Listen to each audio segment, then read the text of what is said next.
İzmir halkının başkanın yanında olduğunu ifade etmişler. Bak, Gazi Bulvarı'ndan sesleniyoruz. İzmir halkı işçinin yanında, işçinin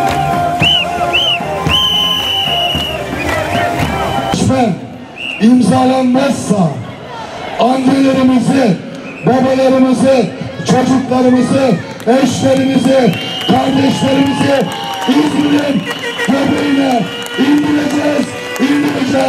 İzmir'ler olacağız. Herkes nasıl?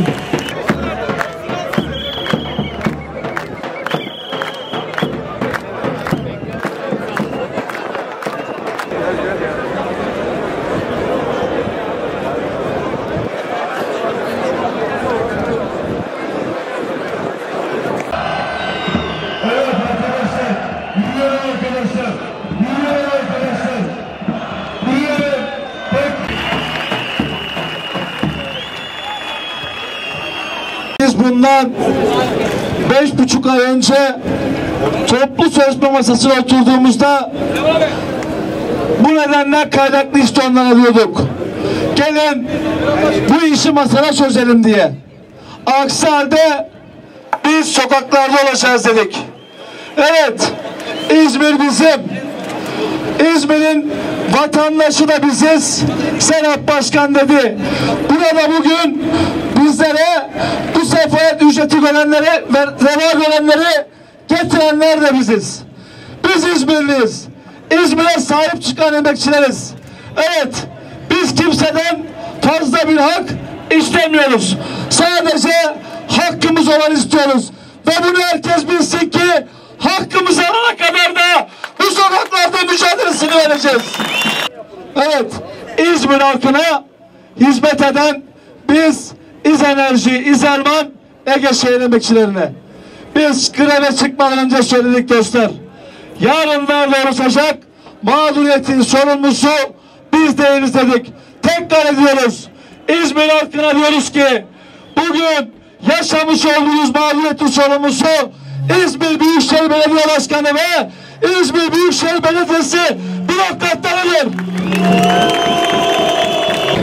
Evet dostlar, basına rakamlarımızı sunuyorlar. Bu rakamlar gerçek dışı olduğunu en azından buradaki bütün herkes biliyor. Dün masada dedik ki bu giydirilmiş rakamların içerisinde ne var? Dediler ki ikramiyenizin farkı var. 2 ayda bir aldığımız ikramiyeyi 12'ye bölerek toplamda 2 parça halinde aylara bölmüşler arkadaşlar. İkramiyemizin farkı var. Başka ne var? Öğrenim yardımı var. Sanki öğrenim yardımını herkes alıyor. Öğrenim yardımını eklemişler. Neymiş? Biz 2 çocuk üzerinden burada aile yardımı veriyoruz. Ortalama hesapladık. Her işçiye bir öğrenim yardımı yatırdık. Normalde senede bir alınan öğrenim yardımını 12'ye bölmüşler. Oradaki farkı da içine koymuşlar. Başka ne var? Gıda kartımız var. Gıda kartını da giydirilmiş rakamların içerisine koymuşlar. Evet dostlar, bakın dün burada birinin ihmalkarlığından kaynaklı tüm pasolarımız kapandı. Ne yapmışlar biliyor musunuz? Pasolarımızı da o giydirilmiş rakamların içerisine koymuşlar. Sesler yavaş yavaş kısılmaya başladı. Ama enerji artmaya başladı arkadaşlar. Sakın ha sakın sesimize kimse aldanmasın.